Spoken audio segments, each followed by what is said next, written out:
प्रिया और नंदिनी पड़ोसी थी। प्रिया बहुत ही अमीर थी जबकि नंदिनी का परिवार बेहद गरीब था।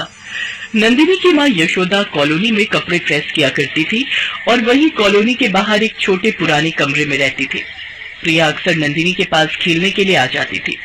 नंदिनी, ये देख, मेरे पापा मेरे लिए बार्बी डॉल लाए हैं। ये तो बहुत सुंदर गुड़िया है प्रिया, क्या मैं इससे खेल सकती हूँ? हाँ बिल्कुल, तू मेरी गुड़िया से खेल सकती है, पर तू मुझे अपनी ये वाली गुड़िया देगी जिससे तू खेलती है? मुझे तेरी गुड़िया बहुत अच्छी लगती है। ये ले, तू मेरी गुड़िया से खेल ले। नंदिनी और प्रिया आपस में गुड़िया की अदला बदली कर लेती हैं। प्रिया नंदिनी की गुड़िया से खेलने लगती है और नंदिनी प्रिया की। नंदिनी के पास जो गुड़िया थी वो उसकी माँ यशोदा ने पुराने कपड़ों और बेकार पड़े सामानों से बनाई थी। नंदिनी उसी गुड़िया के साथ खेलती थी। प्रिया को भी नंदिनी के साथ खेलना बहुत अच्छा लगता था, पर प्रिया की मम्मी हेमा प्रिया का नंदिनी के साथ खेलना पसंद नहीं करती थी, क्योंकि नंदिनी एक गरीब प्रेस वाले की बेटी थी।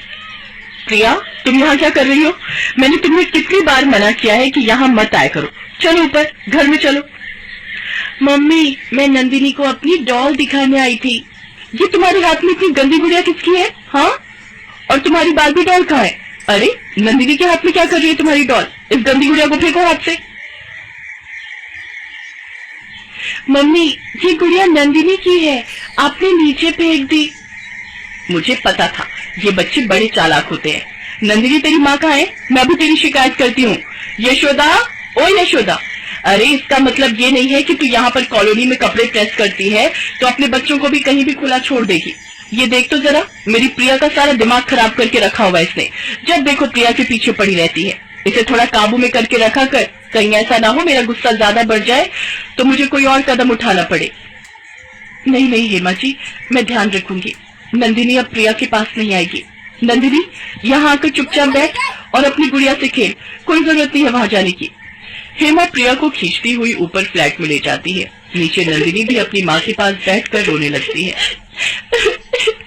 माँ, मुझे भी प्रिया के साथ खेलना है, पर उसकी मम्मी ने मुझे उसके साथ खेलने से मना कर दिया। कोई बात नहीं नंदिनी बेटा, अब तुम प्रिया के साथ बिल्कुल मत खेलना, नहीं तो हेमा आंटी हमें यहाँ से हटा देंगी, फिर मेरा काम बंद हो जाएगा। तू तो जानती ही है, तेरे पापा की तबीयत पहले ही ठीक नहीं है। अगर मेरा काम बंद हो गया तो बहुत परेशानी आ जाएगी। ठीक है माँ, मैं प्रिया के साथ नहीं खेलूंगी। अपनी माँ के कहने पर नंदिनी ने अब प्रिया के साथ खेलना बिल्कुल बंद कर दिया। एक दो बार प्रिया उसके पास आई, पर नंदिनी ने उसे साफ मना कर दिया। नंदिनी, तू मेरे साथ खेलती क्यों नहीं है? चल ना देख, मैं अपनी गुड़िया और बाकी खिलौने भी लेकर आई हूँ। नहीं प्रिया, माँ ने मुझे तुम्हारे साथ खेलने के लिए मना किया है। अगर मैं तुम्हारे साथ खेलूंगी तो तुम्हारी मम्मी मुझ पर गुस्सा करेगी। ठीक है, मत खेल। अब देखना, मैं भी तेरे से बात नहीं करूंगी। प्रिया, वहाँ सड़क पर कहाँ जा रही है? मेरी मर्जी, मैं कहीं भी जाऊं। प्रिया गुस्से में मुंह फुलाकर सड़क पर जाने लगती है। तभी सामने से एक गाड़ी आने लगती है। यशोदा गाड़ी को आता देख लेती है। प्रिया, बच्चों! यशोदा प्रिया को आवाज लगाती है। तभी प्रिया को कोई चोट नहीं आती, जबकि नंदिनी के सिर से खून बहने लगता है। यशोदा का ध्यान प्रिया में था, उसकी नजर नंदिनी पर नहीं पड़ी। नंदिनी प्रिया के पीछे सड़क पर भागी थी। उसने प्रिया को तो बचा लिया, पर प्रिया को बचाने की कोशिश में नंदिनी जोर से जमीन पर गिरती है तो उसके माथे पर चोट लग जाती है। सब कॉलोनी वाले वहां इकट्ठे हो जाते हैं। हेमा शोर सुनकर नीचे आती है। हेमा, प्रिया की किस्मत अच्छी है, आज हमारी ये प्रेस वाली यशोदा की बेटी नंदिनी ने उसकी जान बचा ली। मैंने खुद अपनी आंखों से देखा, इसको बचाने के चक्कर में नंदिनी के चोट लग गई। नंदिनी, मेरी बच्ची, तेरे माथे से खून बह रहा है, चल मैं तुझे डॉक्टर के पास ले चलती हूँ। रुको यशोदा, मैं तुम्हारे साथ चलती हूँ। प्रिया बेटा, तुम घर जाओ, मैं नंदिनी को डॉक्टर के पास ले जा रही हूँ। और कुछ ही देर में यशोदा नंदिनी को लेकर हेमा के साथ डॉक्टर के क्लिनिक पर पहुंचती है। घाव ज्यादा गहरा नहीं था। यशोदा की घबराहट थोड़ी कम होती है। डॉक्टर नंदिनी के माथे पर पट्टी कर देते हैं। अगले कुछ दिनों तक हेमा नंदिनी का बहुत ख्याल रखती है। वो यशोदा को नंदिनी के लिए फल, जूस और बाकी पौष्टिक चीजें भी दे देती थी। कुछ दिनों बाद नंदिनी की चोट ठीक हो जाती है और एक दिन हेमा नंदिनी को अपने फ्लैट में बुलाती है। दीदी, आपने बुलाया? हाँ यशोदा, आओ आओ।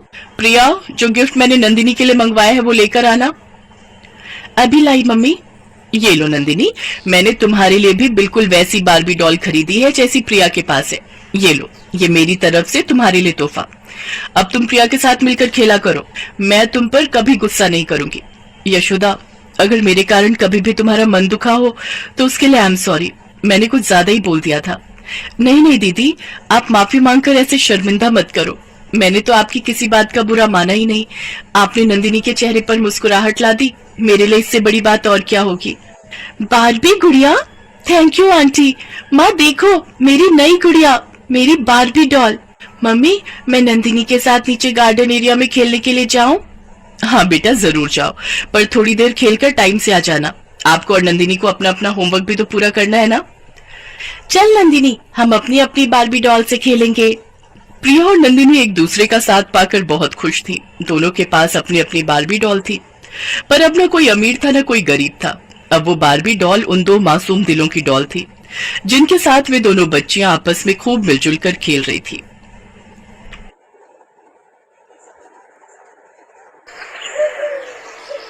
रेणुका की शादी को 1 साल हुआ था। शादी के बाद पहले बच्चे को लेकर वो बहुत उत्साहित थी। रेणुका अपनी डिलीवरी के पूरे टाइम पर थी। बस लड़का हो जाए फिर तो 51 रुपए का प्रसाद चढ़ाऊंगी।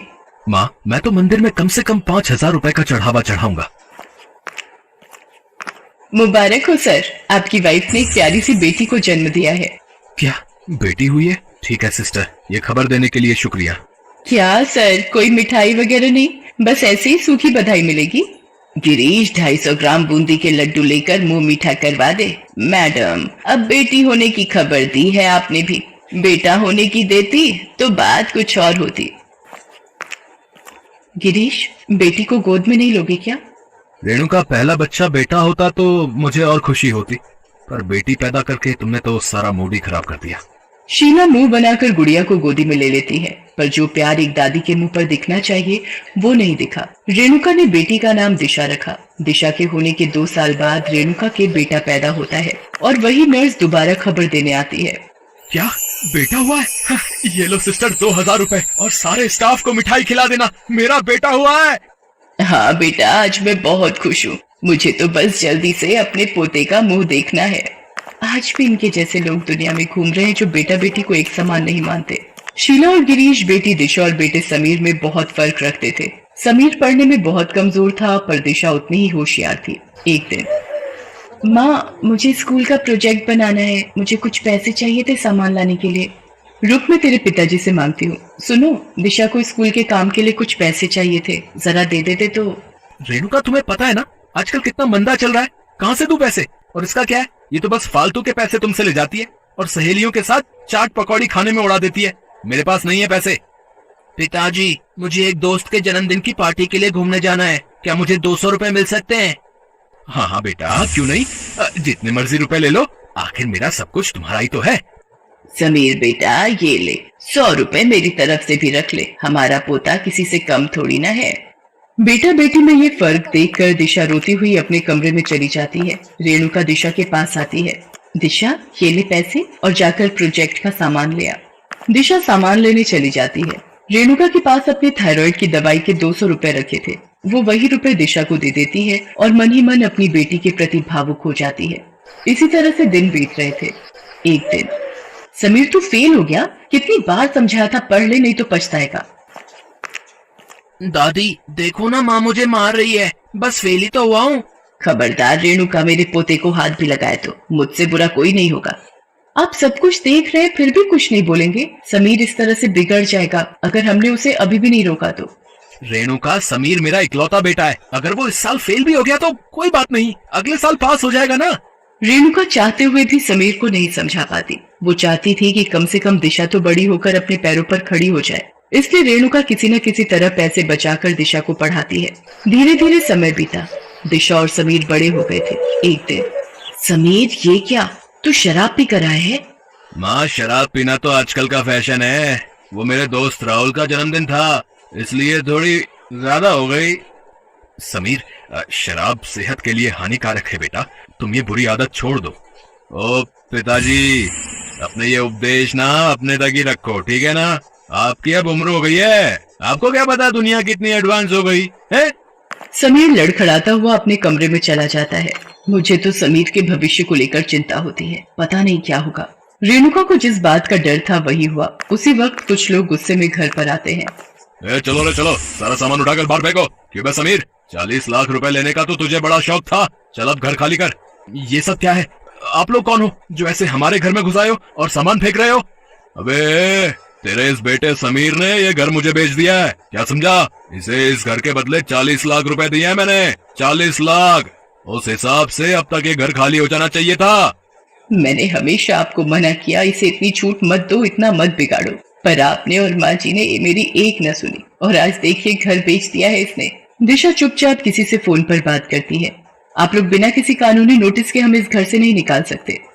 तू सिखाएगी हमें कानून है? बढ़िया ही कानून सिखाने वाली। तेरे भाई नहीं बेचा है ये घर पूरे 40 लाख में मुझे, समझी क्या? व्यक्ति जैसे ही दिशा पर हाथ उठाने लगता है तभी एक आदमी तेज आवाज में, रुक जाइए, आपकी इतनी हिम्मत? शहर के सबसे बड़े सीनियर एडवोकेट मिस्टर जयचंद का नाम तो सुना ही होगा आपने। ये उनके अंडर एक यंगेस्ट सीनियर लॉयर मिस दिशा हैं। आप इनकी तरफ आंख उठाकर भी नहीं देख सकते। आप इन्हें घर से ऐसे नहीं निकाल सकते। अभी तो मैं यहाँ से जा रहा हूँ, लेकिन मैं आप लोगों को 10 दिन का टाइम देता हूँ। मेरे पैसे वापस कर देना, नहीं तो ये घर मेरे नाम हो जाएगा। उस वक्त वो व्यक्ति वहां से चला जाता है। थैंक यू मिस्टर रजत, आज जयचंद सर ने वक्त पर आपको भेज दिया। दिशा फोन पर मिस्टर जयचंद को धन्यवाद करती है। तभी गिरीश फूट फूट कर रोने लगता है। मेरी बच्ची, मैं तो तेरे से नजरें भी नहीं मिला सकता। जिस लड़की के पैदा होने पर मैंने अपने आप को लज्जित महसूस किया, उसी बेटी ने मेरा सिर झुकने से बचा लिया। और जिस बेटे पर मैं अभिमान कर रहा था, आज वही मेरी इज्जत नीलाम करने पर तुला हुआ है। दिशा मेरी बच्ची, तू इतनी बड़ी वकील बन गई है, ये बात हमें पता ही नहीं थी। गलती हमारी ही है, हमने कभी तुझ पर ध्यान ही नहीं दिया।